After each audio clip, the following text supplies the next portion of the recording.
வாழ்வோம் வாழ்விப்போம். இது இறைவாக்கு. இறைவனிடமிருந்து தன் அடியார்களுக்கு வழங்க பெறும் அருளமுதம்.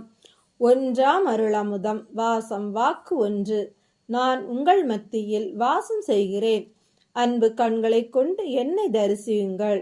ஆரவாரத்தை அப்புறப்படுத்தினால் மட்டுமே நீங்கள் அமைதியை ஸ்பர்சிக்க முடியும். வாழ்வோம் வாழ்விப்போம்.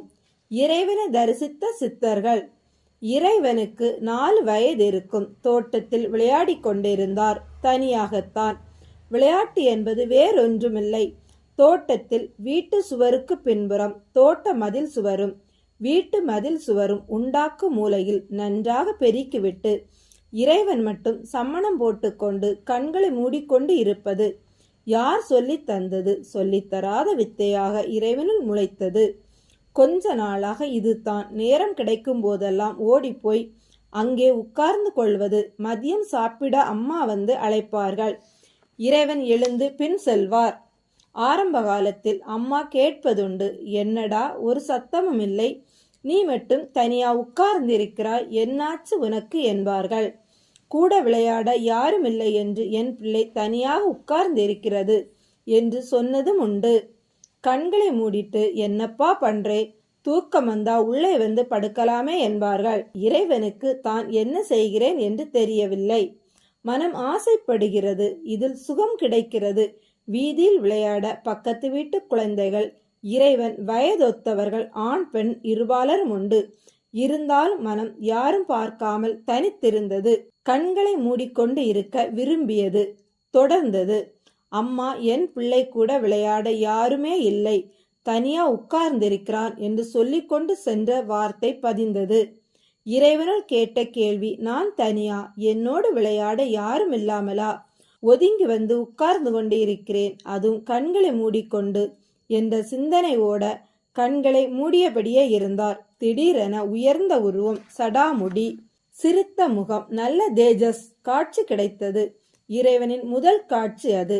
பயம் வரவில்லை. இறைவனுக்குள் தானே கேட்க ஆரம்பிக்கிறார், யார் நீங்கள்?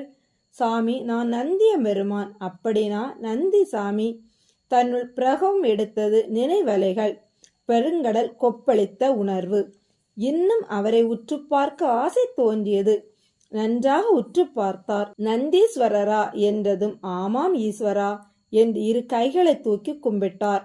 இறைவனுக்குள் உடல் குச்சம் எடுத்தது.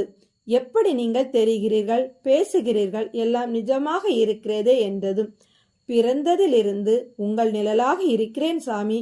இப்போ நீங்க நான் தனியா என்று கேட்டதும் எனக்கு பதறி போய்விட்டது. ஈஸ்வரன் தேடுகிறார் என்று வந்தேன் என்றதும், இதுவரை தெரியாது நீங்கள் இப்போது எப்படி தெரிய ஆரம்பித்தீர்கள் என்றதும், 3ஆம் கண் திறந்து விட்டது எனக்கு என்றார். அதிசயமாக அறிந்தது, அறிந்தும் அறியாத உணர்வு. நந்தி மறைந்து விட்டார். மனதில் பாடல் எழுந்தது.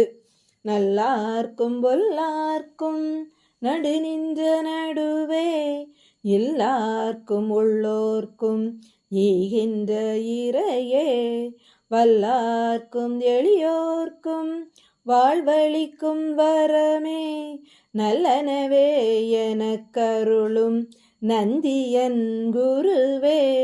எழுத தெரியாத பருவத்து இறைவனுள் எழுந்த தமிழ்.